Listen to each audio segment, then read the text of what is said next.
Hello and welcome to another video by Johnny IELTS. So in this video, I will teach my students, 3 students from class IELTS 41, Unit 17, Nature. This book is what I wrote myself. This is called English Vocabulary V1. Bài này là bài 17 nói về tự nhiên, thiên nhiên. Và đây là cuốn sách mình viết, đó chính là cuốn từ vựng Anh ngữ V1, English V1, English Grammar, Vocabulary V1. Okay, now we talk about nature. We have to talk about flora and fauna. So first of all, what is flora and fauna? So the word flora, what does it sound like? Cái từ flora nó nghe giống cái từ gì các bạn? Flower. The girl name? Floral. Flower. A flower, exactly. Flower. So basically, flora means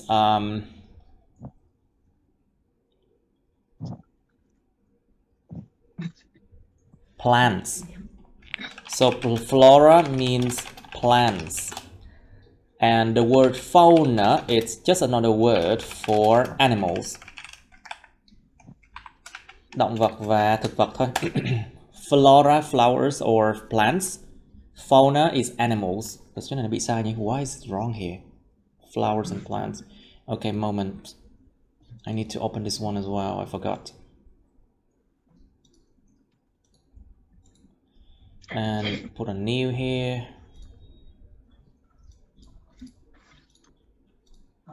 This should be the end of the book. So, I mean...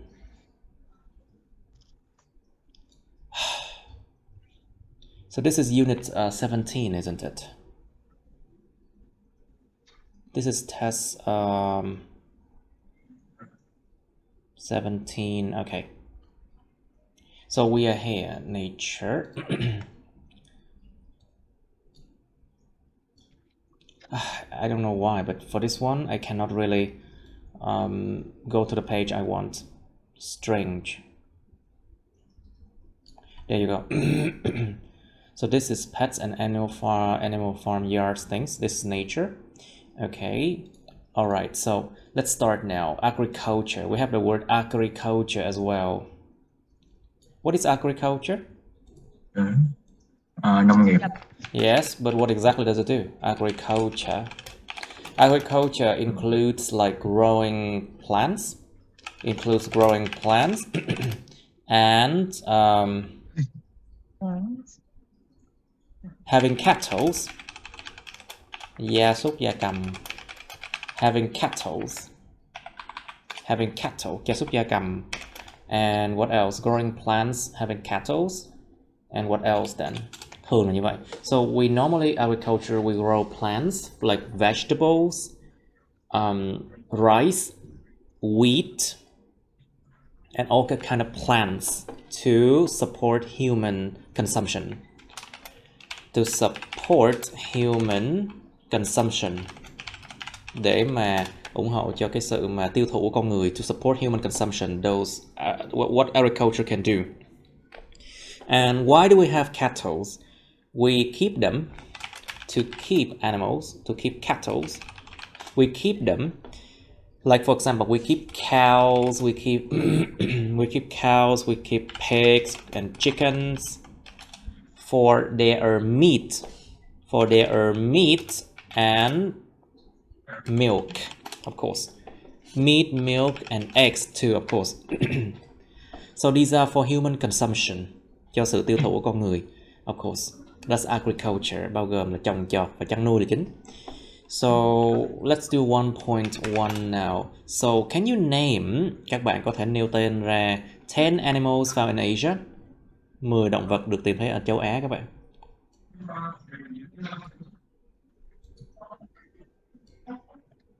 Yes? Yes. 10 animals found in Asia. Tiger. Sorry? Tiger. The tiger. Phải nói cho rõ ràng. Tiger. Tiger, yes. Lion. Of course, the lion is the one that has a mane. Lion has the mane. Nó có cái mane, cái bờm của nó gọi là con lion. So which one? Panda. Panda is especially found in China. Where else then?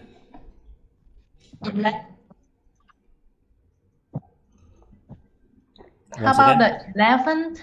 Elephant. Elephant. Các bạn đọc đúng nha. Elephant. Elephant. Elephant. Elephant. Elephant. Elephant. Alright, what else then? Nhiều vào người con lận. Which one? Monkey, snake. Snake. Cẩn thận, từ snake và snack khác nhau nha các bạn. Snake and snack are different, be careful. Snack là đồ ăn vặt, còn snake là con rắn. Be careful, snake and snack are different. A or A, snake or snack. Alright, what else then? Buffalo. Of course, buffalo. Con trâu. Buffalo are often found in China, in Vietnam, in Malaysia, in Indonesia, Laos, Cambodia, Thailand, and in I think in Africa as well. What else then? Mouse. Cow. Of course, mouse. What is the plural form of mouse? Số nhiều của mouse là gì? Mice. Mice, exactly. Okay, we have cats, dogs, and all of the things. Okay, so 10 different kinds of trees. 10 loại cây các bạn. Orange. Of course, orange trees. Lemon. Lemon. Lemon tree, orange trees. Durian tree. Durian tree. Very dangerous for people. It's good. Of course, durian is good word, but it's dangerous for people. Nó nguy hiểm con người, chứ cái cây đó là nguy hiểm á. Because of the shape of durian, you know, it's dangerous for people. What else then? Coconut tree. Coconut. Coconut tree. Yes. Palm tree, cây cọ. We have, what else then? Durian, coconut, palm. Bamboo. Say again? Bamboo. The bamboo tree. Bamboo tree. Is it bamboo or bamboo? I think bamboo. Bamboo tree, cây tre. Well, we have other trees like banana tree. Banana. Banana tree, we have có cây táo nè. We don't have apple tree here in this country, right? Yeah, we have. It's an imported tree, yes. We do have apple tree. Nó là cây imported, được gọi là du nhập vào đây. Okay, we do have apple tree and other things. Okay. Now, so 10 types of flowers, please. 10 loại hoa. Rose. Of course, everyone think about rose first. Yeah. Sunflower, hoa hướng dương. Sunflower, rose, Lotus. lavender. Yes. Daisy. Daisy là cúc dại. Daisy, it's a kind of wild flower. Small ones, daisy. Basically, if it has fruits, before that it must have flowers, you know? There must be flowers. If it has fruits, before that there must be flowers. Nếu mà nó có trái thì trước đó phải có giai đoạn là có hoa. So all the kind of fruit trees, you can mention the flower of that. Đương nhiên là theo giai đoạn phát triển của cây thì phải ra hoa rồi mới ra trái. Cho nên tất cả cây nào mà ra trái được thì đằng trước đó phải có cây đó. So sunflowers, lavender, daisy. We have orange flower. We have lemon flower, hoa chanh, hoa cam. What else then? Cây, you know what is that called? Sakura. It's cherry blossom. Cherry blossom, it's the same as sakura. I don't know, sakura plants. What else then? What else? Jasmine. Jasmine là lài, hoa lài. What else then? Lotus. Lotus is a national plant of Vietnam. Cây đó là một cái cây hoa mà điển hình gọi là của quốc gia Việt Nam, đúng không? Lotus.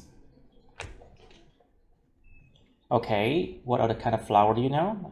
During Lunar New Year, Tết, what do we have?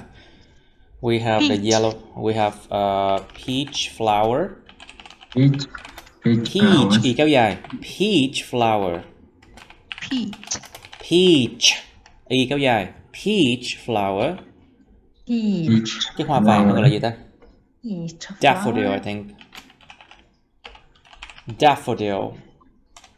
I think hoa vàng, daffodil. And other one, I don't really know much about flowers though. Anyway, so 10 kind of fruits. We have, Mango. of course, mango. Yes. We have dragon fruit. Trái rồng, tức là thanh long.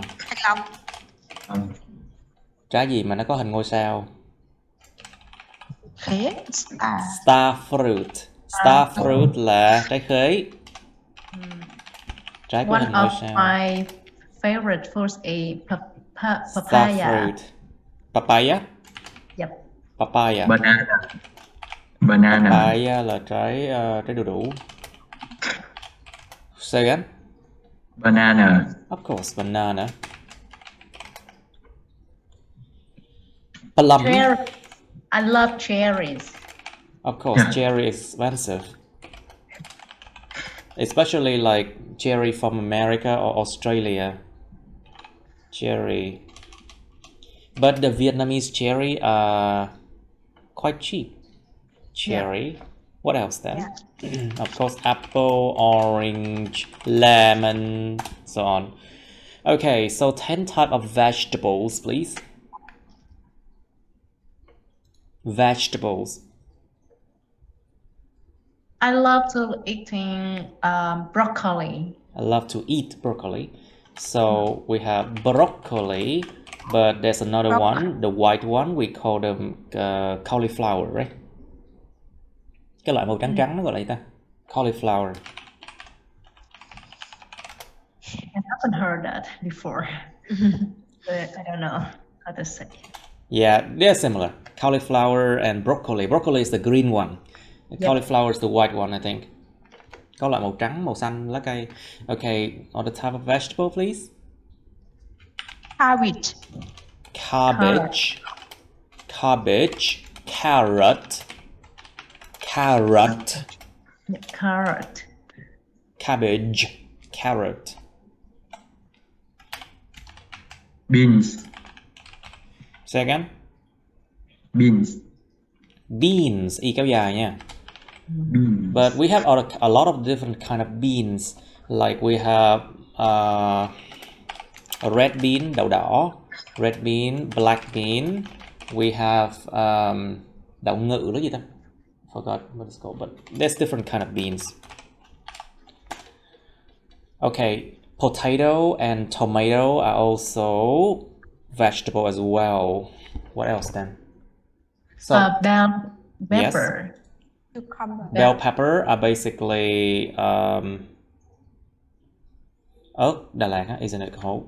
Okay, so basically I give you a few suggestions here. Onions, garlic. You know what spinach is? Spinach. Yes. Spinach. Rau bina or spinach. Cauliflower, lettuce. Rau diếp, lettuce, carrot and potato. So next one is 5 animals found in Australia. So you need to know something. Australia is a very special continent. Châu Úc. Chỗ này mình đọc cái chữ Australia nghĩa là châu Úc nha. So Australia is a fascinating. Australia is a fascinating continent. Là một cái châu lục rất là thú vị luôn á. Because Australia has a lot of different types of animals that cannot be found in other places in the world. Nó có nhiều cái con lạ lùng lắm, thực vật cũng vậy. Và không thể tìm thấy được trên thế giới. Mà chỉ có Úc có thôi, châu Úc có thôi. So, let's list 5 animals found in Australia. What do you know? The first Kangaroo. kangaroo, right? And the second is koala. The koala bear. Koala bear. There you go, koala, the koala. Kangaroo, koala. So, kangaroo, koala. You know what Tasmanian Devils are? No. Okay, Tasmanian Devil, this one. It's I think it's a kind of lizard. No, not lizard. This is a Tasmanian Devil. Do you know what this animal is? It's a mammal, một con động vật có vú. It meat-eating mammals found Australian island of Tasmania. So that we call them Tasmanian Devil, con quỷ của vùng Tasmania. It's about the size of a dog, with a strong body and black fur. Nó nhìn giống chó đó. But then Nhìn trên chó sói này. Sorry? Chó sói. No, it's not a wolf. I don't think so. It's just a mammal. Nó một loại như vậy thôi. No, it's not a wolf, I think. So we have saltwater crocodile, cá sấu nước mặn. Saltwater crocodile. And we have something called mistletoe bird. This is, you cannot find this bird anywhere else but Australia. Mistletoe, this is a kind of plant, mistletoe. And that bird often go and stay on that plant, so we call them mistletoe bird. Anyway, let's go on. Let's put the following words into the correct column. Các bạn hãy đặt những từ này vào cái cột chính xác của nó. Which one are associated with plants or animals? Những cái nào nó có liên quan đến cây cỏ hoặc là động vật. So we have a lot of words like this. Okay. Okay, I'll give you 2 minutes. 2 phút suy nghĩ. Okay, so so what do we have here? For animals, okay, let's look at the word horn first. A horn is basically cái sừng. So the tusk. Cái sừng, the tusk or the horn. It belongs to animals, of course. Next one is beak. Y kéo dài nha các bạn. Beak. Nói chung là cứ nguyên âm kép. EA thường là rất là nhiều khả năng là nó y kéo dài. Nguyên âm, nói chung nguyên âm phụ âm kép thường là kéo dài hết. Normally it's like double consonants or double vowels. Normally it's longer. Like E, for example. Beak. Beak là cái mỏ chim. So of course animals. Next one is petal. Petal is the thing that come out of flowers. Cánh hoa.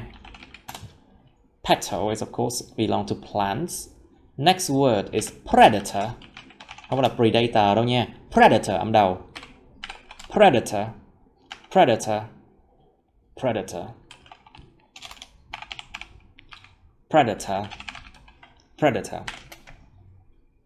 Check this word out. Predator, nó có hai cái âm schwa này, hai âm nè. Predator. Kẻ săn mồi. Predator is basically something that hunts the other ones. Kẻ săn mồi. So something that hunts and eats the other animals. Con gì đó mà nó săn mà nó giết, nó ăn thịt những con động vật khác là kẻ săn mồi, the predators. So next one is thorn. Chứ thở thẻ lưỡi nè. Thorn. A thorn.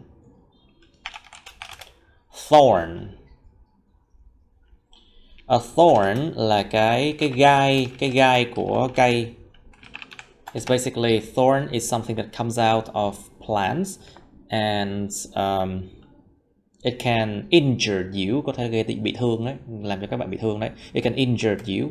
So they often say there's a saying that rose has its thorns. Hoa hồng thì nó sẽ có những cái gai nhọn của nó. So it means that beautiful people, they can be quite a lot of trouble. They can bring a lot of trouble too. Những người quá đẹp có thể đem đến nhiều vấn đề.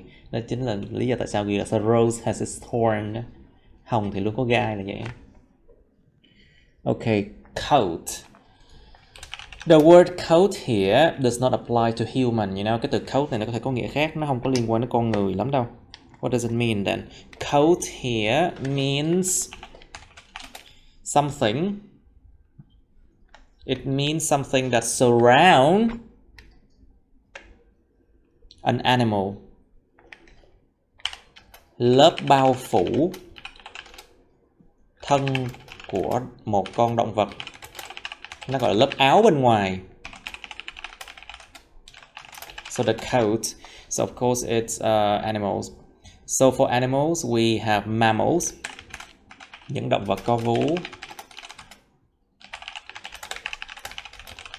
So we have fur. Fur is for mammals. Lông vũ, cái lông mà lông thú thì là fur. And for birds we have feathers. Feather is for birds. For fish we have scales. Những cái vảy cá. Scales are for fish. Số nhiều của fish cũng là fish nha các bạn. So basically the plural form of fish is also fish. When we want to say fishes, it's when we want to imply that there are different types of fish. Mình dễ dùng fishes khi nào mà mình muốn nói là có nhiều loại cá. Còn số nhiều những con cá thì là fish thôi. So, okay. Next one we have claw. Claw. Claw. Claw, kéo dài nha. Claw, móng vuốt. The claw is of course for animals. We have root. Root. Cái rễ is of course for plants. Paw. Kéo dài mọi người. Paw. The paw are basically when we touch the paw, the claw will expose. Nếu con mèo chẳng hạn đi, là cái paw của nó là cái bàn chân của nó, bàn tay của nó, mình ấn vô một cái nó xì cái nó phòi cái claw ra, móng vuốt ra. Paw are basically bàn chân hay là tay của động vật. So basically it's the hand, it's like a hand of animals, and when you touch it, they will expose, sẽ thể hiện ra, expose ra cái claw của nó, they will expose their claws. Alright, next one we have twig. Twig. Twig. Twig là cái cành cây nhỏ. Và từ cái cành cây nhỏ này nó sẽ, cái cành cây nhỏ này mọc từ đâu ra? Cái twig này mọc từ cái branch. So basically a twig is something small tree branch. Twig are basically a small tree branch, một cành cây nhỏ. So twig and branch are all plants. Next one, feather belong to birds, so animals. Scales là cái vảy cá. Scales, những cái vảy hay vảy ta? Vảy cá. So basically the word scales also means something else too. Scales means the balance, you know. Cái cân. Scales also mean the balance. Scale also mean tỷ lệ nữa cơ. Tỷ lệ ví dụ 1/1000 chẳng hạn. Scale also mean the ratio. But in this case, when we talk about animals, scales can mean tỷ lệ, can mean cái vảy cá, you know.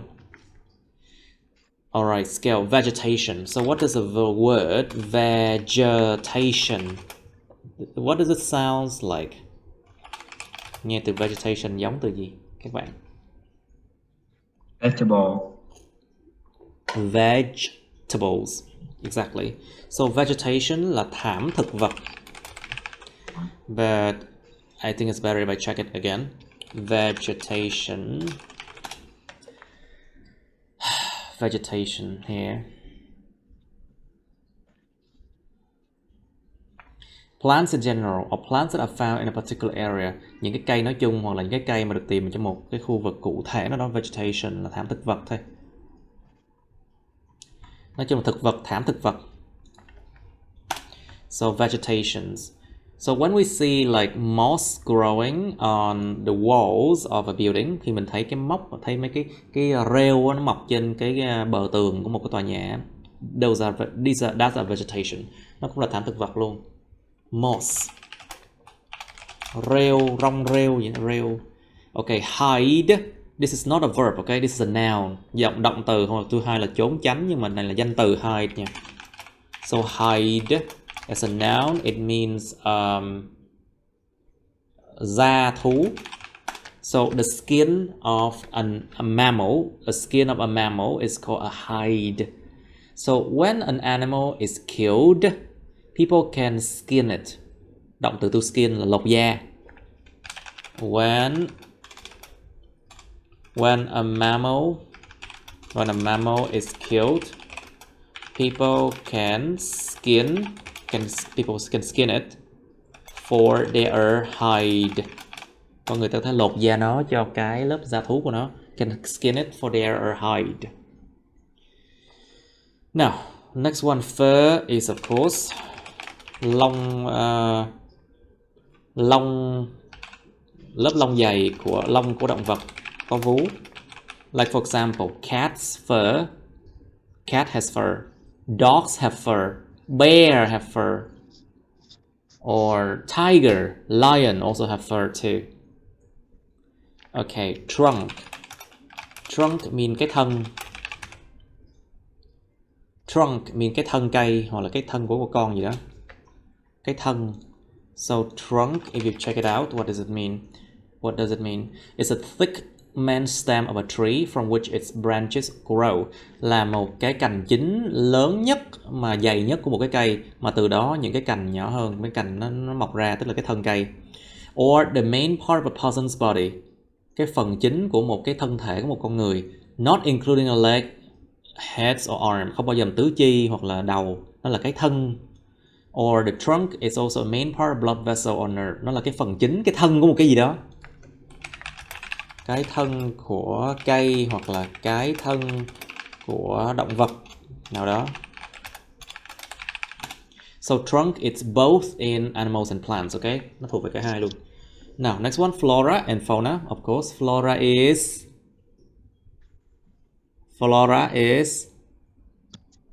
Plants. Plants, yes. Fauna. Animals. Very good. Seed, y kéo dài nè. Seed là cái hạt giống, is of course seeds belong to plants. Tail. Đuôi. Nè, có y ngắn L nè, I-L, you see? I-L. Tail. As a tail. The tail. Tail là cái đuôi. It's of course the tail belong to animals. Mane, the mane, A-E đó. Mane, A-E, mane. The mane is cái bờm của một con thú.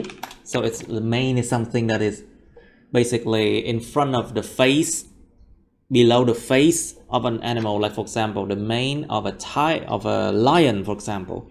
Cái bờm của một con sư tử chẳng hạn.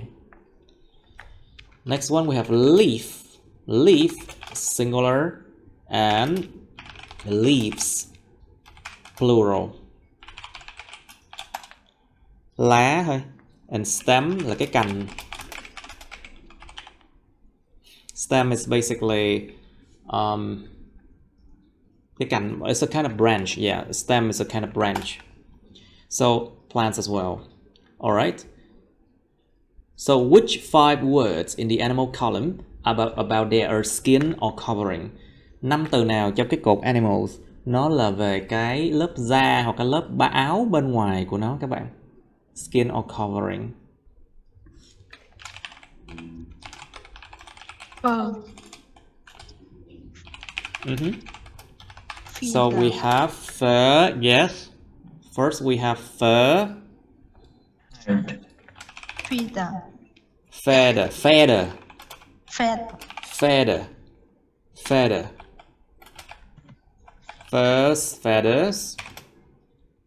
Scales. Coat, lớp áo bên ngoài. Coat. What else then? Cái vảy cá. Scales. Scales. Scales. Scales. Okay. Two more. Hide. Hide. Exactly. Hide. And one more. One more. Okay, so basically we have 5 words in the animal column connected to their skins or covering: a coat, feathers, scales, hide, and fur. Very good. These are all of them. Good.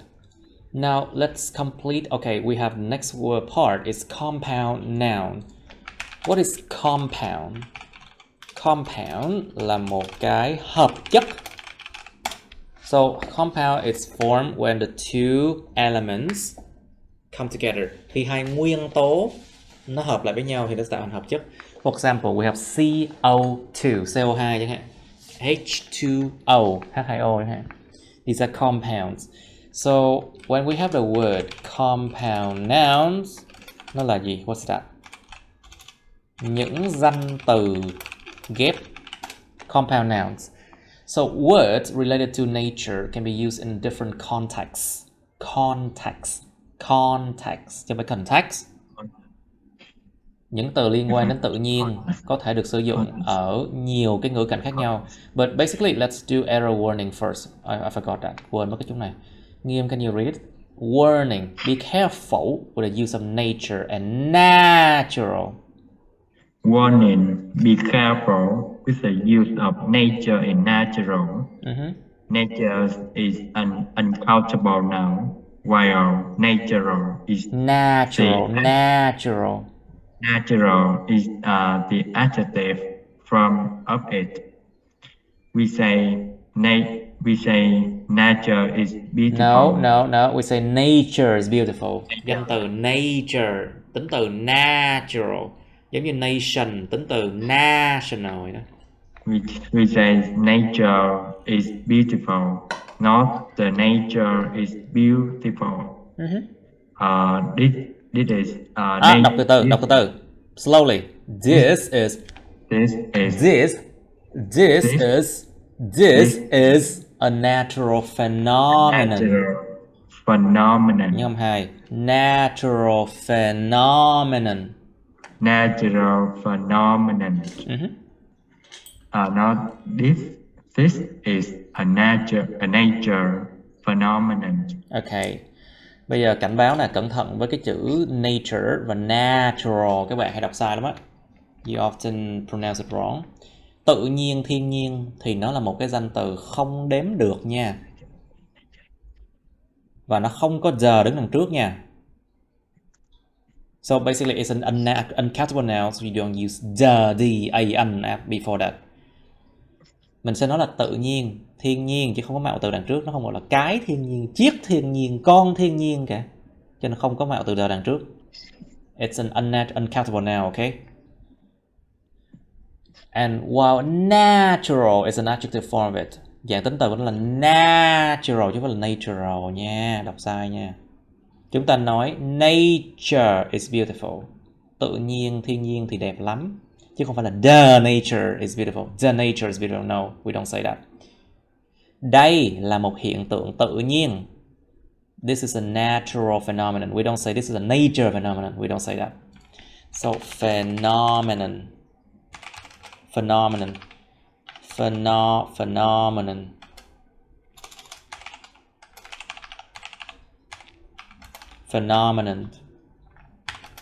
So if you check this word out, you can see there's a lot of schwa in here. Nó có cực kỳ nhiều cái âm schwa ở những cái từ giống như này nè các bạn. Cái âm yếu hơn nè, you see.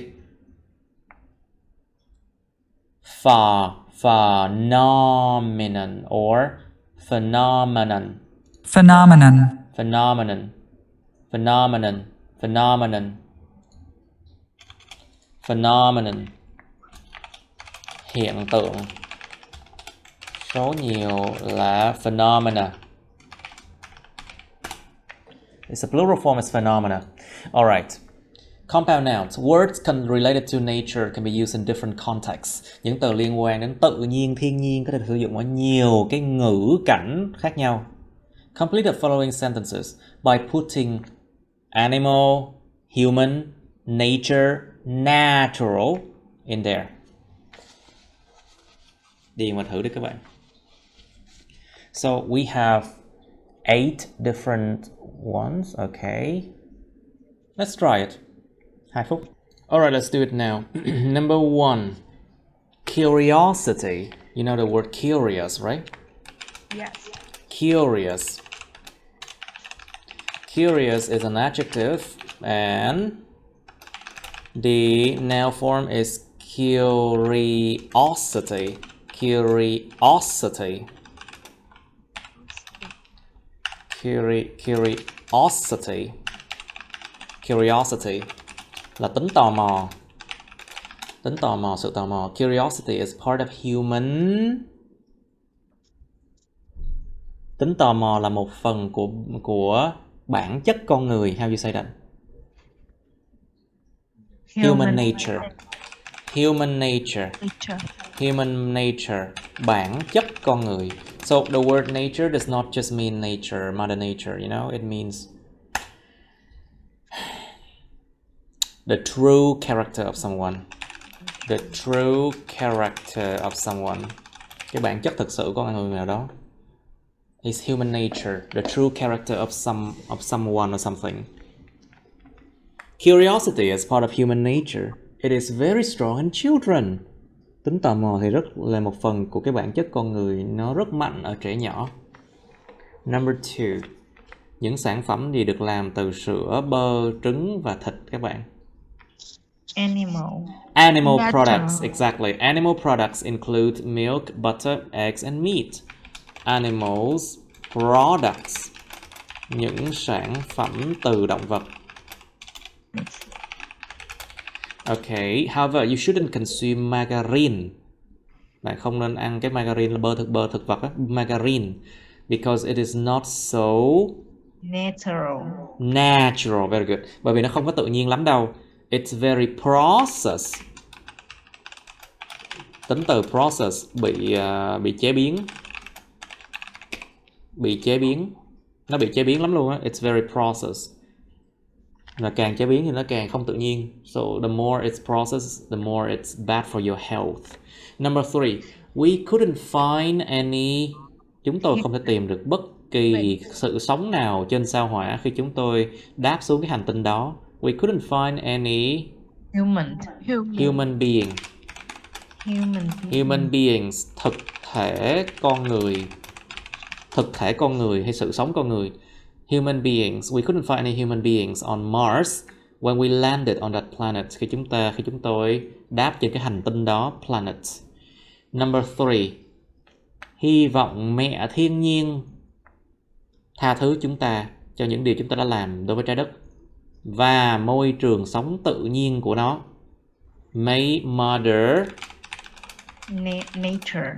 Nature, mẹ thiên nhiên. Forgive us for what we have done to Earth and its môi trường sống tự nhiên của nó. Natural habitat. Cẩn thận các bạn. Natural habitat. Natural habitat, môi trường sống tự nhiên của nó. It's natural habitat. Number 5. Những con cọp và những con hổ, những con cọp và những con sư tử thì người ta nói nó là đỉnh cao, là lên hàng top luôn á, hàng đỉnh, hàng cao nhất của gọi là vương quốc động vật. Kingdom. The animal kingdom. Very good. Tigers and lions are said to be at the top of the animal kingdom. Vương quốc động vật. The animal kingdom. Loài người có vẻ như là thông minh, thông thái nhất, nhưng mà họ chắc chắn không phải là mạnh nhất rồi. The human being, loài người hoặc là thực thể con người hay là người, might be the wisest, but they are certainly not the strongest. Chắc chắn không phải là mạnh nhất rồi đó. Có thể là wise là thông thái nhất, mà không phải là mạnh nhất rồi. Number 6, the cage is not a good place for any animal. It's not a good case for any animal. So number 6, as you can see, animals with S, okay? Số nhiều. Không phải là một cái nơi tốt cho bất kỳ loài động vật nào. Animals with S. The cage is not a good place for any animals. Therefore, there are natural habitats need to be protected. You see here, plural, right? Những môi trường sống tự nhiên của chúng, tức là nó phải nhiều con, phải plural không? It's plural here, so there should be plural here. Any animals. Cái cage, cái lồng á, nó không phải là một cái nơi tốt cho bất kỳ con động vật nào. Nhốt ở trong lòng đâu được. Vì lẽ đó, they are natural habitats. Những môi trường sống tự nhiên của chúng, they are natural habitats. Need to be protected, cần phải được bảo vệ. Những môi trường sống tự nhiên của chúng cần phải được bảo vệ. Number 7, when a plant or an animal becomes extinct. To become extinct, trở nên tuyệt chủng. Và các bạn nhớ là không dùng extinct như động từ nha. Nó thêm một cấu trúc đó là to become extinct. It's like a structure you have to follow. To become extinct. We don't say extinct as a verb. We don't use that like that. When an animal or a plant become extinct, khi một cái cây hay một con động vật nó trở nên tuyệt chủng, it affects the other creature, sinh vật. Nó ảnh hưởng đến những sinh vật khác. It affects the other creatures because it disrupts cái cân bằng tự nhiên. How you say that? Natural. Yes, to disrupt something means cắt ngang, gián đoạn cái gì đó. Cắt ngang, gián đoạn cái gì đó. To disrupt. It disrupts the natural balance. Cân bằng tự nhiên thì đương nhiên rồi. Nó trong một cái chuỗi thức ăn, con này mới tuyệt chủng thì chắc chắn sẽ ảnh hưởng đến những con khác. It's in the food chain, chuỗi thức ăn, hay còn gọi là chuỗi lương thực. So in the food chain, if one animal become extinct, it will affect all the other animals in the food chain. Nó ảnh hưởng đến tất cả mấy con khác luôn trong cái food chain đó. It disrupts the natural balance. Okay. In many countries, the subject of, trong nhiều đất nước, cái chủ đề về quyền con người nó vẫn còn bị chối bỏ, bị bỏ qua. Phụ nữ thường bị đối xử rất là tệ ở những xã hội như thế. In many countries, the subject of human rights. Cái chữ right mà có S này chính là quyền nha các bạn. So the word rights with S here means different from the word right and left. You know, left and right. Nó không có nghĩa là bên trái bên phải đâu. Human rights. Những quyền con người. Cái chủ đề về quyền con người ấy, remain neglected. To neglect something means bị bỏ qua, bị từ chối nói đến. Women are usually treated badly in such society. Trong những xã hội như vậy. Alright, let's do listening 1.4 here. Listen to a description of an animal called a kangaroo. Kangaroo, and fill in the blanks. Các bạn nghe cái sự miêu tả về cái con kangaroo và sau đó điền vào những khoảng trống này. Movement. So you know the word to move, di chuyển. So the noun form is movement. Sự di chuyển. The speed of maximum something, kilometers per hour. Chỉ có con kangaroo nó di chuyển bằng cái gì đó ở tốc độ tối đa là bao nhiêu cây số trên một giờ. Diet and feeding habit. Diet là chế độ ăn và feeding habit. Y kéo dài các bạn. Feeding nè, hai chữ E nè. Feeding habit. Thói quen ăn uống. Feeding habit and diet và cái chế độ ăn của nó. Has a single chambered something. So we have the word chamber. Cái buồng. Một cái buồng nào đó. Nó chỉ có một buồng thôi. Nó có cái gì mà có một buồng thôi. Has a single chambered something. Vomits. Nó ói ra. Vomits that consume something. Nó ói ra cái gì đó đã được nuốt chửng. So, in animal, the word consume means nuốt chửng. Nuốt vào. Consume. To consume something, it means nuốt chửng. Nuốt chửng. Nuốt vào bụng cái gì đó. Trong nghĩa bình thường thì consume là tiêu thụ đúng không các bạn? Nhưng mà trong nghĩa về động vật, thực vật á, nó có nghĩa là nuốt chửng. Nuốt vào luôn á. Không có nhai với được á. So to consume in animal world, it means to just to eat, you know. Nó ói ra cái gì đó được, nó được nuốt chửng. Chew and then chew. Nhai đi nhai lại. And then something again for final something. Nó nhai đi nhai lại và sau đó cái gì một lần nữa để cho cái gì đó cuối cùng. All kangaroos are something. Even though they are might different. Tất cả các con kangaroo nó có tính chất gì đó mặc dù là chế độ ăn của chúng có thể khác biệt. Habitat and unique activities. Habitat. Môi trường sống. And unique. Những âm 2 nha các bạn. Unique. Unique là nó đến từ cái chữ uno, unum số 1 á. Uno, unum, unique.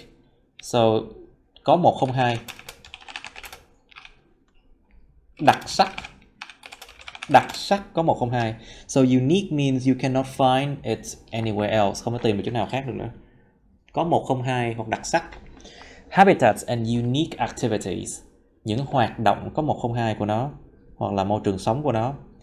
Many something of kangaroos are nocturnal. Nocturnal. Nocturnal means it is very active at night. Rất năng động vào ban đêm, tức là con sống về đêm á. Nocturnal means it lives and very active at night. Sống về đêm. The rest in the shade. They rest in the shade. Chúng nghỉ ngơi trong cái bóng râm. Shade.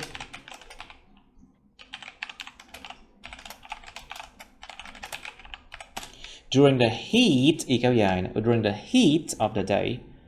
Nghỉ ngơi trong bóng râm trong cái nóng của ban ngày. They move and feed during the evening and night. At night. The evening and at night. Chúng di chuyển và đi ăn, kiếm ăn trong cái buổi tối và ở ban đêm. All type of kangaroo something for limited something. Male box when fighting for females. Tất cả các loại kangaroo làm gì đó cho cái gì đó bị giới hạn. So we have the verb to box here. Động từ to box á, là đấm bốc đó các bạn. So you know the word boxing, right? Boxing, right? Yes. Đấm bốc á. Boxing. So the male box when fighting for females. Những con kangaroo đực á, nó giống như đánh bốc nhau rồi đó. Đấm bốc nhau khi mà nó đánh, nó muốn tìm bạn tình for fighting for females. When males are something together, they can something and something each other. When they fight, then they fight. Các bạn cứ nghe xong điền mà thôi. Just listen and then you feel then, okay? Audio file 17A. Nghe 2 lần thôi. Just listen 2 times enough.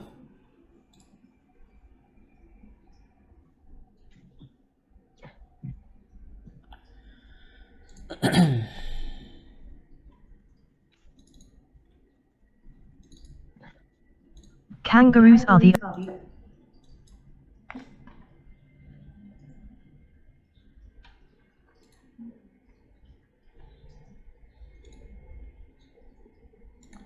Alright, just a moment.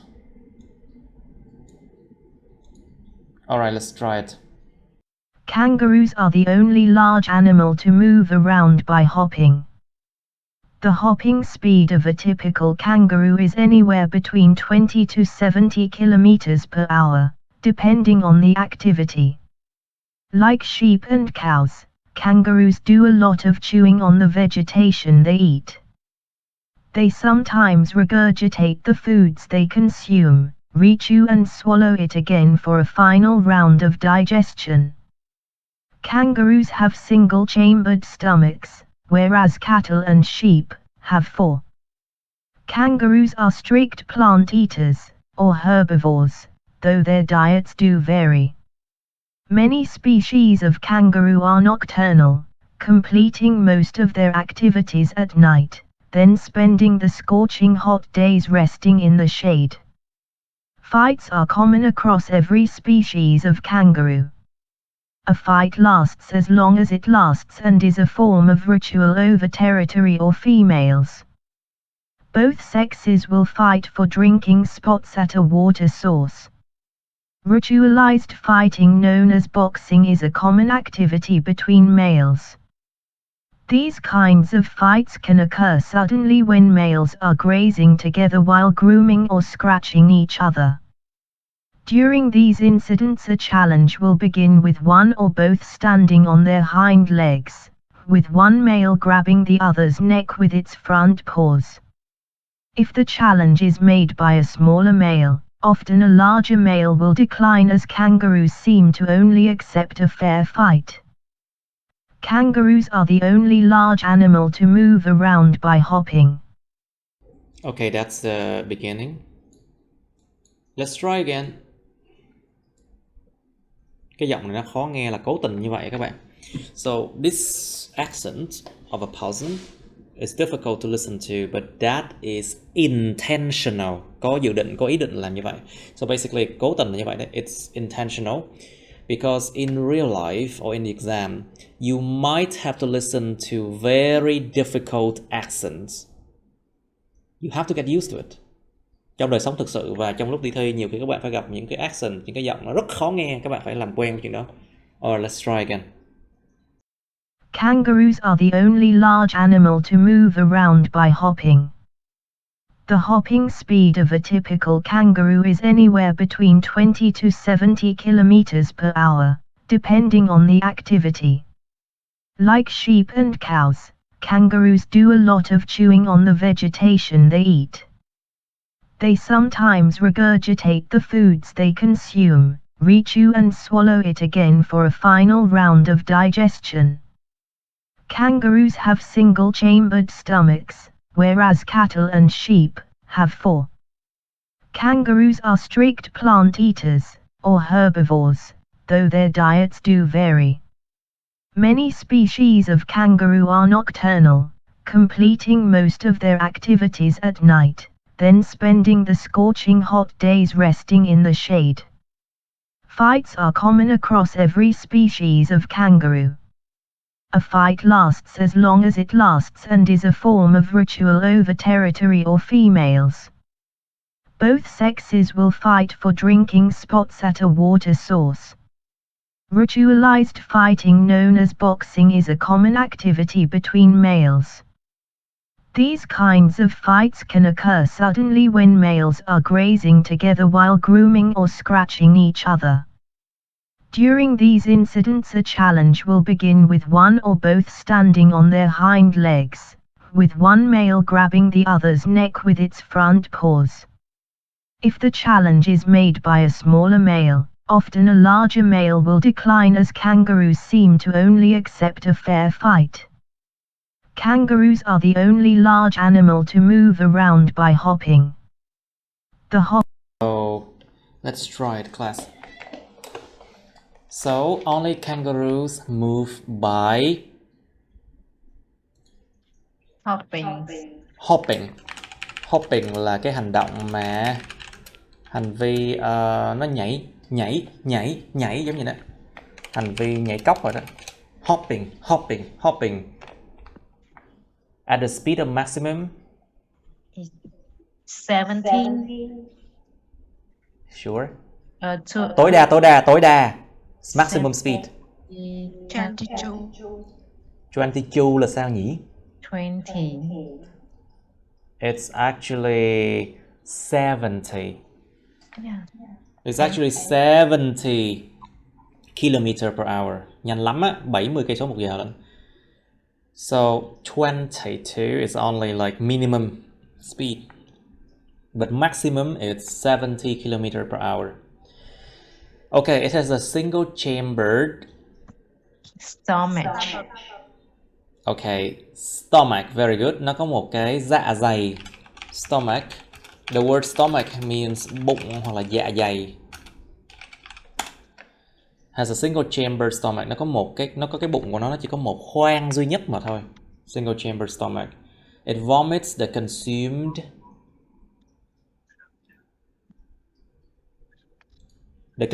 vegetation. Tại vì nó ăn rau. Vegetations. Nó nhai, nó nuốt xong rồi nó bắt đầu nó ói ra cái rau củ quả, cái rau mà nó đã nuốt vào. It vomits and the consumed vegetations. Chew and then bạn nghe không được hả? You cannot listen to it, you cannot feel. And then swallow for final digestions. Và sau đó nó swallow, nó nuốt lại lần nữa. To swallow, nuốt cái gì đó. To swallow it again for final digestion.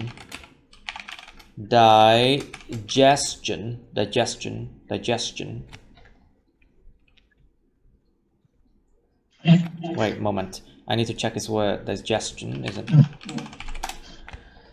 It's digestion. Very good. Digestion. Digestion. Digestion.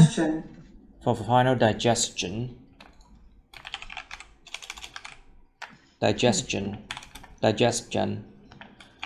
Sự tiêu hóa. Cuối cùng nó phải nuốt, nó phải ói ra, xong rồi nó nhai lại và nó nuốt lại lần nữa cho cái sự mà tiêu hóa cuối cùng. All kangaroos are... Ủa, mấy bạn có nghe được không nhỉ? Nói thiệt luôn á. Hello, class? No. You cannot? Really? Yes. Phải nói là no mới đúng nha.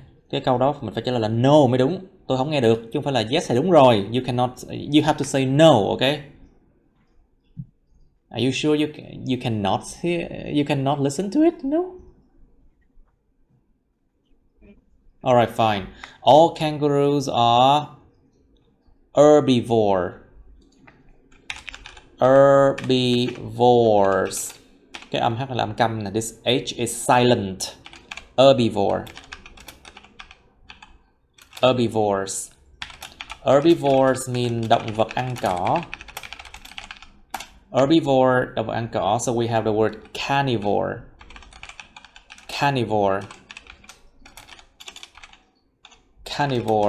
Carnivore là động vật ăn thịt. And we have omni là tất cả. Omnivores là cái gì cũng ăn. Omnivores. Okay, so all kangaroos are herbivores. Tất cả mấy con kangaroo này đều là động vật ăn cỏ hết. Even though their diets might be different, có thể là cái chế độ ăn của chúng có thể hơi bị khác biệt đấy. Okay, habitats and unique activities. Môi trường sống và những cái hoạt động mà đặc sắc, chỉ có 1 không 2. Many species. Very good. Many species. Nhiều species. Species là giống loài. Nhiều giống loài kangaroo nó nocturnal, sống về đêm. are nocturnal. They rest in the shade during the heat of the day. They move and feed during the evening and at night. Nó sống về đêm lắm và nó trốn khi mà trời nó quá nóng và nó di chuyển ban đêm và ban tối. Number 9. All types of kangaroo. 9 and 10. All types of kangaroo fight for drinking spots. Nó quánh nhau cho cái chỗ để uống nước. To fight for something. Đánh nhau, tranh đấu vì cái gì đó. To fight for something. Drinking spots. Những vị trí để uống nước. They fight for drinking spots. Male box when fighting for females. Những con đực á, nó quánh giống như boxing vậy đó, khi mà nó tranh đấu những con cái. So number 11, when males are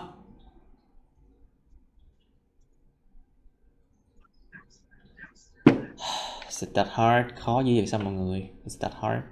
When males are grazing together. Grazing means hành vi, grazing là hành vi grazing together. Well, what is grazing? Là kiếm ăn thì phải. Grazing, if I remember. Grazing together. Grazing means land where farm animals feed on grass. Những cái đất nơi mà cái con động vật á nó ăn cỏ. So grazing, hành vi đi kiếm ăn. So when they're grazing together, khi chúng đi kiếm ăn cùng nhau, they can scratch. To scratch là gãi ngứa. Scratch, gãi ngứa. They can scratch and groom each other. To groom, động từ to groom. Động từ to groom là có nghĩa là nó chải chuốt, nó giống như nó liếm cho nhau đó, hoặc là nó groom là nó giống như là chăm sóc cho nhau rồi đó. To groom, chăm sóc cho nhau. To groom each other, giống như con mèo nó liếm cho nhau chẳng hạn. Like for example, cats, they groom each other, they lick each other, you know. Then they fight, sau đó nó mới đánh nhau. Then they fight. So those are unique activities, đó là những hoạt động rất là đặc sắc của nó. Okay, let's move on to the audio file you can see here. Tập đọc nè mọi người. Reading time. Okay, Miss Jane, please. Loan, please. Kangaroos are the only large animals to move around by hopping. Kangaroos are the only large animal to move around by hopping.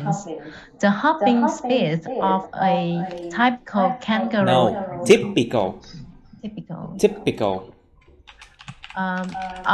Speed of a typical kangaroo is anywhere between 20 to 70 kilometers per hour. Kilometer, nhớ đầu nha, kilometer.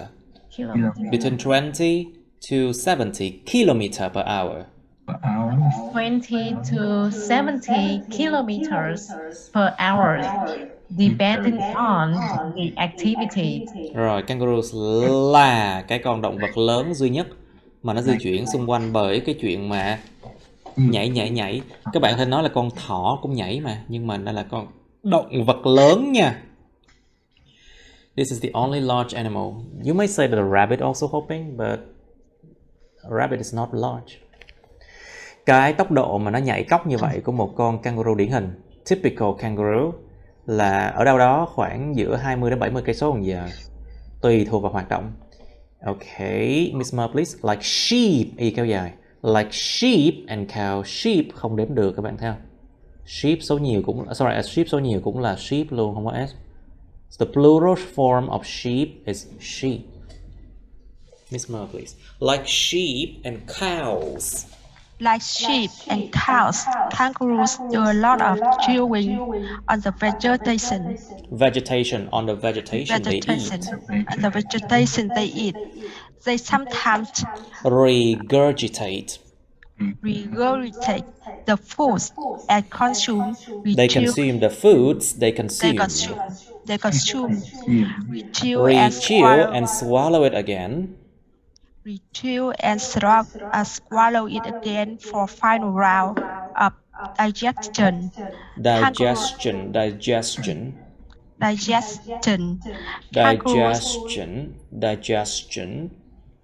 final round of digestion. Kangaroos have single-chambered stomachs. Kangaroos have single-chambered stomachs. Where Stomachs. Nghe sao là Starbucks vậy? Stomachs. Single-chambered stomachs. Stomachs. Whereas cattle and sheep have 4. Whereas cattle and sheep have 4. Ok, giống như con sheep là con cừu và con bò, thì kangaroos nó làm rất là nhiều cái chuyện mà chewing, nó nhai nhiều lắm cho cái rau củ quả hay là cái cây mà chúng ăn phải. Chúng đôi khi regurgitate. So to regurgitate, đây là một cái từ mà chuyên ngành hơn. To regurgitate means to vomit. Ói ra. Regurgitate means to vomit. Ói ra những cái thức ăn mà chúng tiêu thụ, chúng ăn vào. Rechew, nhai lại. To rechew and swallow it again, và nó nuốt lại một lần nữa để cho một cái final round, là cái vòng sau cùng của chuyện tiêu hóa. For the final round of digestion. Kangaroos have a single chambered stomach, whereas cattle and sheep have 4. Còn mấy con kangaroo nó có những cái dạ dày mà có một ngăn thôi. Trong khi cattle hình như là không đếm được hay sao á. If I remember, it's uncountable. But I should check it out. Cattle. I say plural now hả? Nó là danh từ mà nó ở dạng số nhiều sẵn rồi. Oh, plural now already. It's not uncountable, it's số nhiều sẵn luôn. So you cannot put s after that, okay? Tức là không bỏ s đằng sau cattle nha. Nó là số nhiều sẵn rồi. Gia súc gia cầm là bao gồm rất nhiều thứ rồi. So when it's cattle, it's everything already, so plural. Gia súc gia cầm nó là số nhiều sẵn rồi nha mọi người, không có s nữa nha. Nó trong khi đó những con gia súc và cái con mấy con cừu á, có 4 ngăn lận, 4 ngăn dạ dày lận. Ok, nghiêm. Kangaroos are strict plant eaters. Eaters, y kéo dài. Strict plant eaters or herbivores. No, chữ h là âm cầm. It's silent. Herbivores. Though their diet do vary. Many species of kangaroo are nocturnal. Some leading most of their activities at night, then spending the scorching hot days resting in the shade. Resting in the shade. Resting in the shade. Ok, mấy con kangaroos nó là những con ăn cỏ, ăn cây cỏ mà rất là strict luôn, nó rất là nghiêm túc luôn á. Tức là sao? Strict plant eaters tức là nó không thể ăn được những cái gì khác cả. So strict plant eaters mean they cannot eat anything else but plants. Nó không thể ăn được cái gì khác ngoài plants cả. They cannot eat anything else but plant.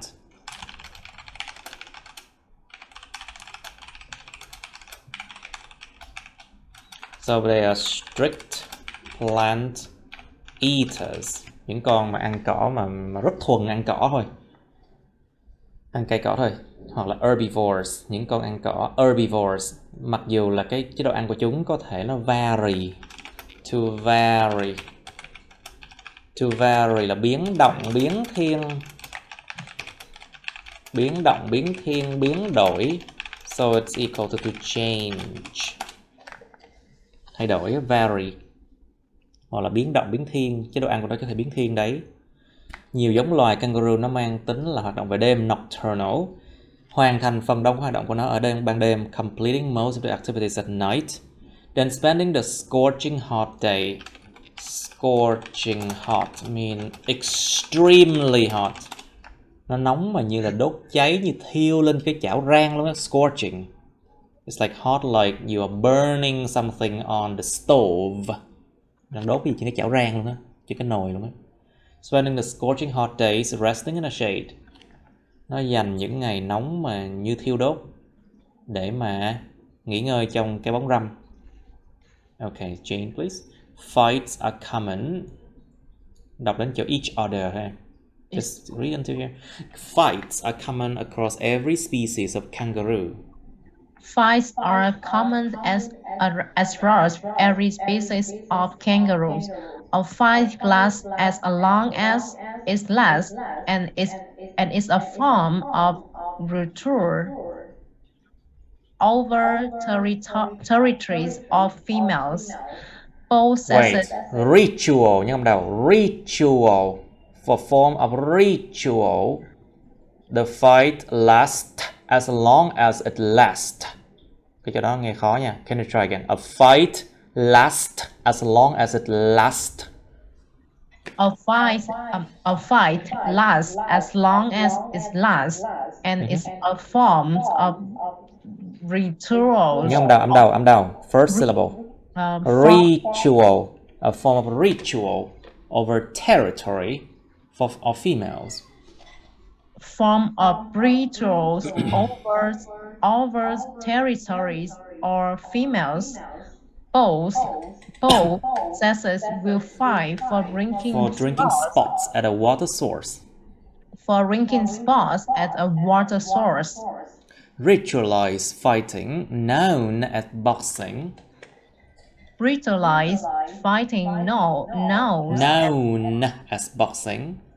Known as boxing is a common activity between males. These kinds of fights can occur suddenly. These kinds of fights can occur suddenly when males are grazing together, while grooming or scratching each other. While grooming or scratching each other. Scratching or scratching each other. Scratching each other. Okay, very good. Những cái vụ đánh nhau, fights. So basically fights here, những vụ đánh nhau. But we also have another word that sounds, looks very familiar.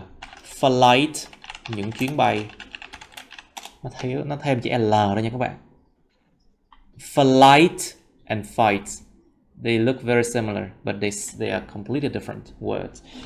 Những vụ đánh nhau rất là common, rất là thông thường ở bất kỳ cái giống loài kangaroo nào. Một cái lần đánh nhau nó last as long as it lasts, nó kéo dài như là nó kéo dài. Tức là sao? To last as long as it lasts, nó có nghĩa là sao? A fight lasts as long as it lasts. Nó là một cái cách nói. It's a kind of saying. We don't know exactly how long it takes. As long as it lasts. Let's try it. Maybe it's here. But no, it's not here. Try again. To last as long as it lasts.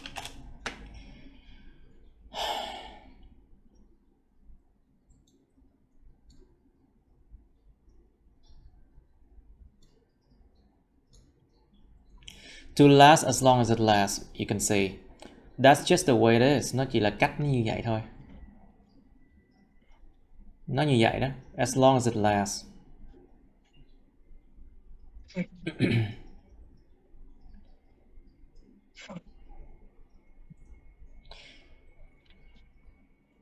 So if you check it here, as long as the last definition, it's a that's just the way it is.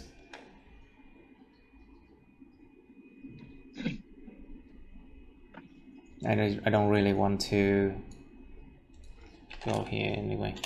Let's say Oxford, Cambridge. A fight lasts as long as it lasts. Một cái cuộc đấu nó cứ kéo dài vậy thôi. Muốn kéo dài nhiều kéo dài. Nó không có xác định được. So basically it lasts as long as it lasts. You don't really know exactly when it ends. And it's a form of ritual. Nó là một cái dạng mà ritual. Ritual nó là cái nghi lễ, nghi thức, một cái nghi thức, nghi lễ của cái con đó.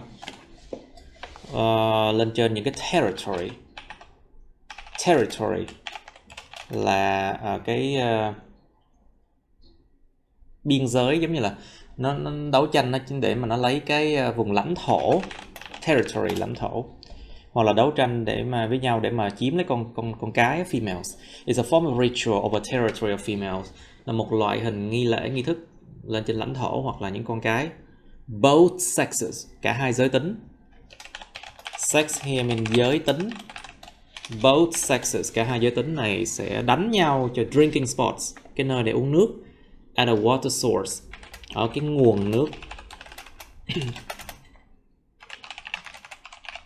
Ritualized fighting, you see, this is an adjective form, dạng tính từ nữa nè. Ritualized fighting means chuyện đánh nhau vì nghi thức. It's known as boxing, được biết đến như là quánh boxing vậy đó. It's a common activity, là một hoạt động rất là thông thường giữa những con đực. It's a common activity.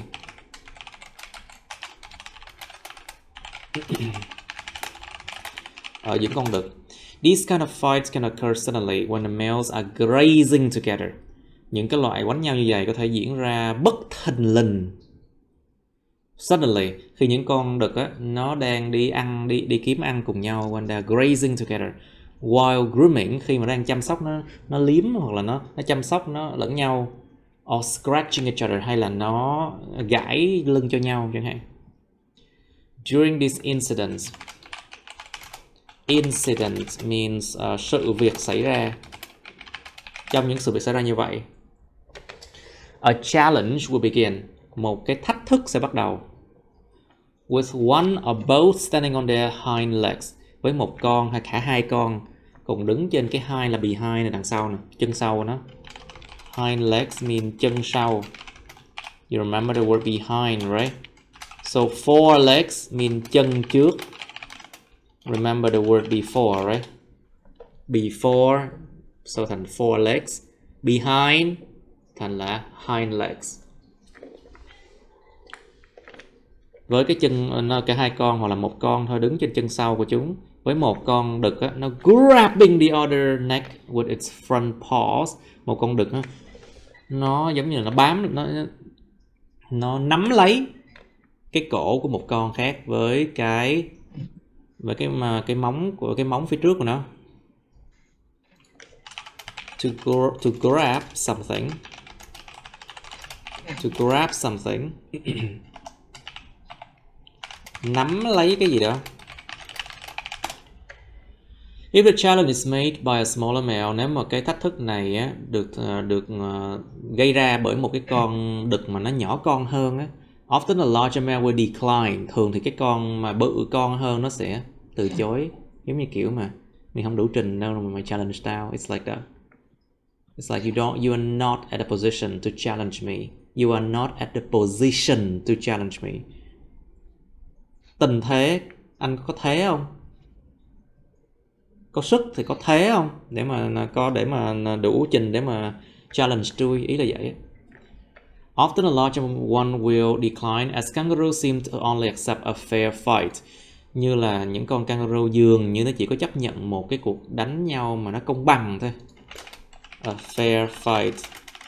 Một cuộc đấu công bằng. Okay, let's go back here. You understand the lesson, class? Các bạn hiểu bài không?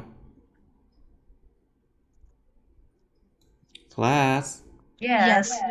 Sure about that? Nhưng mà nó nghe vẫn khó, right? It's still difficult, right? Dạ. Alright, let's move on to agriculture now. Bây giờ chúng ta có phần nông nghiệp nè. The topic of agriculture was addressed. Các bạn nhớ chữ address không? Địa chỉ, nhưng mà động từ to address là đụng tới, nhắc tới, xử lý. Remember the verb to address, right? The topic of agriculture was addressed briefly in Unit 16. It will be further explored here in Unit 17. Cái chủ đề về nông nghiệp á, nó đã được đụng tới, nhắc tới ngắn hạn, rất là ngắn ở bài 16. Nó sẽ được mở rộng ra thêm nhiều ở đây, ở bài 17. Let's do 15, 1.5, sorry. Which one or which ones do or does not belong to the group? You have to explain why. There can be more than one right answer. Thì các bạn phải xem như là mấy cái từ này nha. Cái nào nó không có phụ thuộc, nó không có thuộc về cái nhóm đó. Giải thích tại sao. Có thể có hơn một câu trả lời đúng nha. So you have 9 of them. Okay, you have 9 of them you need to do. Alright, let's do this one. 2 minutes please. 2 phút suy nghĩ các bạn. Alright. Rồi mọi người. Vậy thì number 1, cabbage, weeds, carrots. Weeds, carrot, rose and mango. Which one doesn't belong to the group then? Cabbage and carrots is the one group, and It's vegetable, yes. yeah, vegetables. Rose, flower, mango is fruit, weeds are something you don't want. Weeds là cỏ dại. So weeds are cỏ dại. The answer suggested here are that basically weeds, because they occur naturally and are often unwanted, whereas we would usually want to grow the others. Mấy cái cây khác mình sẽ thường là muốn trồng, còn cái cây weeds này, còn cỏ dại nó sẽ mọc tự nhiên và thường là người ta không mong muốn. But there's also an alternative answer. Câu trả lời phụ nè. Rose, because it's a flower. The rest are usually edible. Rose can be made into a tea though. Còn một cách trả lời khác đó là cái chữ rose, tại vì tất cả còn lại không phải là hoa, chỉ có rose là hoa thôi. Và những cái còn lại thì thường là ăn được, còn rose không ăn được. Rose you cannot eat it. But the other one are usually edible. Hoặc là rose có thể được làm thành một cái loại trà, là trà hoa hồng. Rose can be made into a tea like a rose tea, but the others you cannot do that. Có nhiều câu trả lời lắm nha. There can be many different answers for this. Okay, so number 2, these are verbs, đây là những động từ nha. So these are verbs. To grow something, trồng cái gì đó. To plant, động từ to plant nha. To plant something, đặt lên, trồng lên cái gì đó. To water something means tưới nước cho cái nào? Tưới nước cho cái gì đó. So we have this word soil là đất trồng nha. It's a noun, đất trồng. So next one is cultivate, là một cái từ sang chảnh hơn to grow thôi. It means the same as to grow. Gieo trồng. To pluff, P-L, kéo dài. Pluff. So to pluff là cày bừa. Tại vì the pluff là cái máy cày, là cái cày á. Động từ to pluff có thể là cày theo kiểu mà giống như là cày cuốc, cày deadline, cày này nọ các bạn.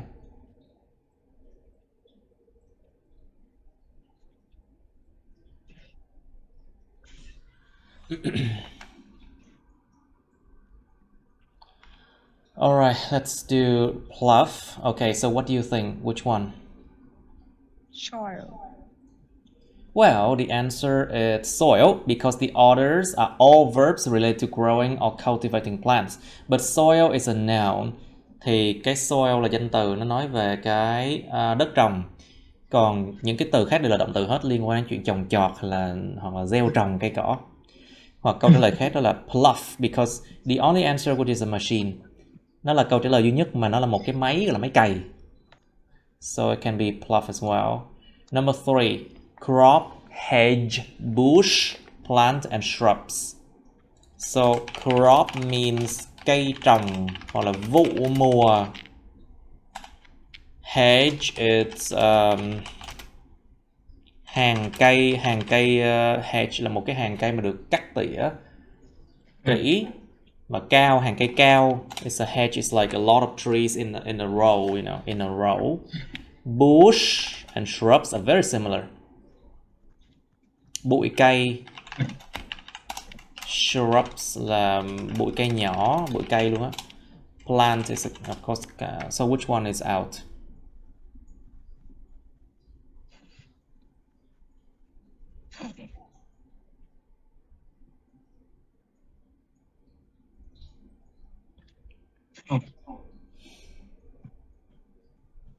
Verbs is a difference.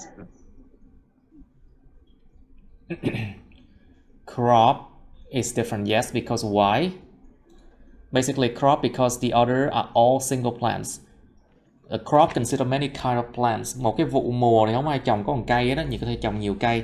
People often grow many kind of plants, you know, so in a crop. Vụ mùa bởi vì những cái cây khác đều là những cây đơn lẻ, còn vụ mùa nó bao gồm nhiều loại cây. Okay, so natural, organic, biological and chemical. You know what organic means? Nguyên thủy. Cái gì? Hữu cơ. Organic. Organic là mang tính hữu cơ nha. Mang tính hữu cơ, không hóa chất. So organic means no chemical and it's natural, it's organic, you know.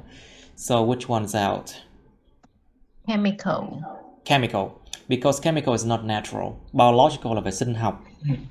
So biological mang tính sinh học.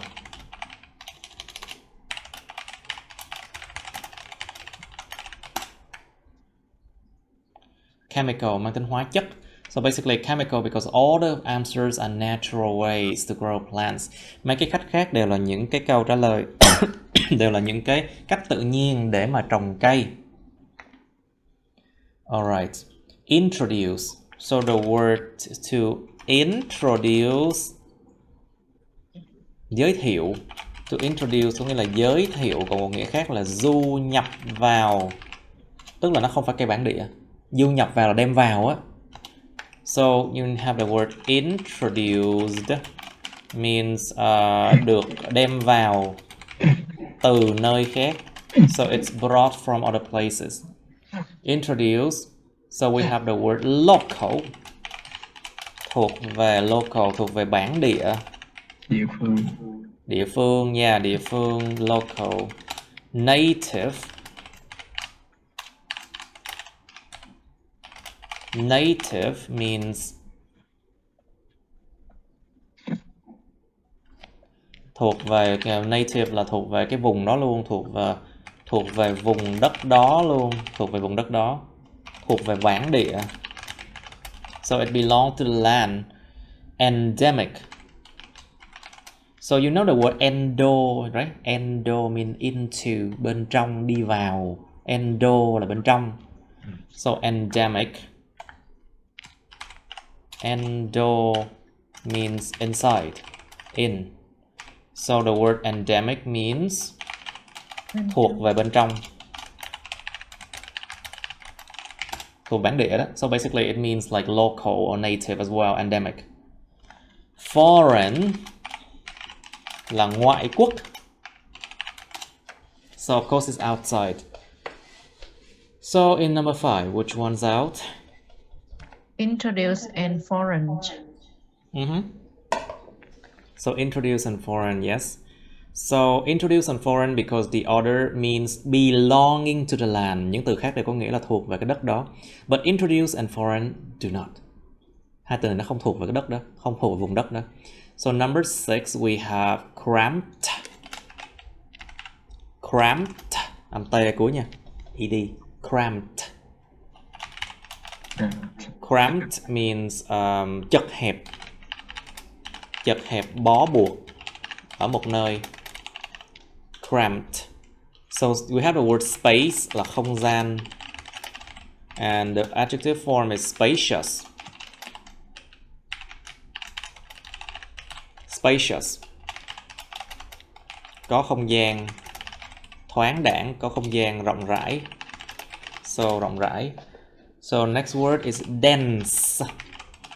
Đậm đặc. Mật độ cao. Mật độ cao hoặc đậm đặc. Confined. Confined means confined là nhỏ hẹp. Nhỏ hẹp chật chội. Wide. Wide means rộng, of course. So which one's out?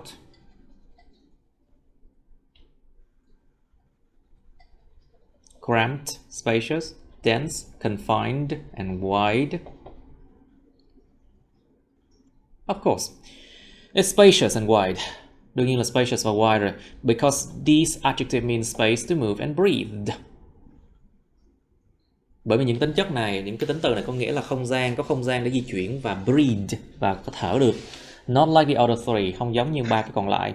The other three mean the opposite. Những ba cái còn lại có nghĩa là những điều đối nghịch. Okay, number 7, it's well fed.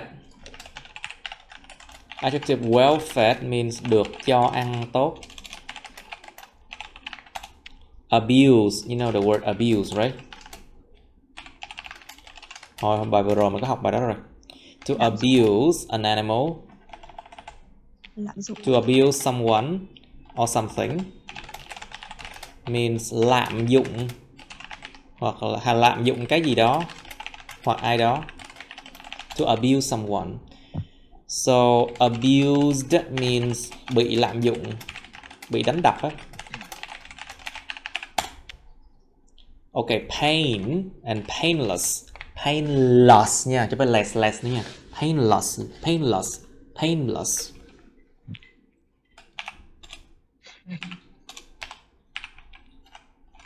Painless means không đau đớn.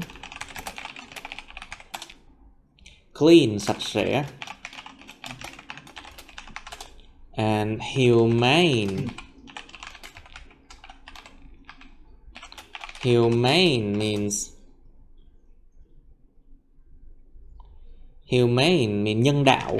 Nó liên quan tới human đó các bạn. Humane, nhân đạo. Nhân đạo là sao? Cư xử nhân đạo là sao mọi người? How does it mean to treat someone or something humane? It means that you do not let them suffer. Không làm cho chúng suffer, chịu đau khổ. Like if they die immediately. Nếu muốn chết thì chết ngay lập tức chẳng hạn. Không đau đớn. It's humane. Okay, so which word is out? Abused. Okay, of course abuse. Because in this case, abuse is a negative way to treat animals. Một cái cách rất là tiêu cực để mà đối xử với động vật. A negative way to treat animals. Okay, next one, we have the word arid. Arid. Arid là thuộc về hoang mạc.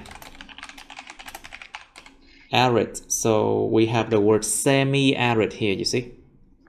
So semi-arid means bán hoang mạc.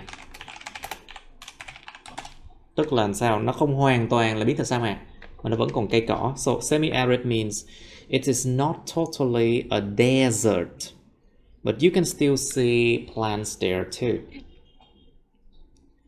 Okay, tropical. What is tropical? Thuộc về nhiệt đới. Tropical. And next word you have is frost. là băng giá. So frosty is of course, what does frosty means?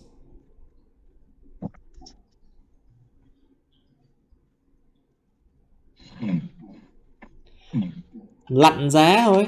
Băng giá thì lạnh giá thôi. Frost, băng giá thì là frost thì là lạnh giá thôi. Humid. So next word is humid là ẩm ướt. And sub là bên dưới. Sub là bên dưới nè. Thì là subtropical là thuộc về vùng cận nhiệt đới. So cận nhiệt đới là sao? What does subtropical means? It's the area around something like China or north of Vietnam is basically subtropical. Cái vùng mà phía bắc Việt Nam hoặc là vùng China là cái vùng mà khí hậu cận nhiệt đới, nó gần với cái vùng nhiệt đới.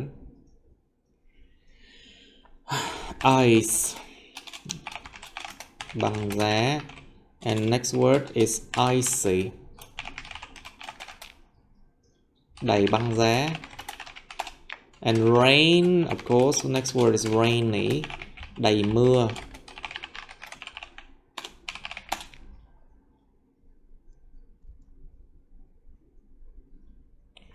Desert, next word is desert. Desert là sa mạc. So drizzly is the next word is to drizzle. Drizzle là mưa mà mưa giống kiểu mưa phùn đó. Cái mưa mà nó lấm tấm từng hạt nhỏ xíu là mưa nhẹ. Drizzle thì là drizzly is an adjective of that. Mưa lấm tấm, mưa nhẹ, mưa phùn. Okay, so number 8, which one's out? Arid. Well, of course, arid, because all the others are all wet climates. And the number 9 is drizzly, because all the others are all dry climates. Số 8 đương nhiên là arid rồi. Tại vì khí hậu, mấy cái khí hậu còn lại á, nó đều là có ẩm ướt cả. Còn cái số 9 thì là chỉ có mỗi là drizzly, tại vì tất cả còn lại nó đều là khô cằn. Alright. So we will continue with 1.6 and the others next time, okay? Mình sẽ bắt đầu với mấy cái này lần sau nha mọi người. Okay, so we should end here at 1.5. Mọi người có hỏi any question, class? No. Any question? Really? Yes. Okay, that's the end of my videos. Please like, share this video with your friends, subscribe to my YouTube channel, and press on the bell button next to the subscribe button so you can get notified about my new uploads, okay? You can also press follow my Facebook, but please don't add me on Facebook as friends, okay? Cảm ơn các bạn đã theo dõi nha. Các bạn hãy nhấn vào like, chia sẻ video này bạn bè các bạn. Nhấn vào nút đăng ký kênh YouTube mình và nút cái chuông kế bên cạnh để đăng ký kênh á, để mà các bạn sẽ được thông báo về những video mới nha. Các bạn cũng có thể nhấn vào nút theo dõi Facebook mình, nhưng nhớ đừng kết bạn Facebook mình nha. Thank you and see you. Bye.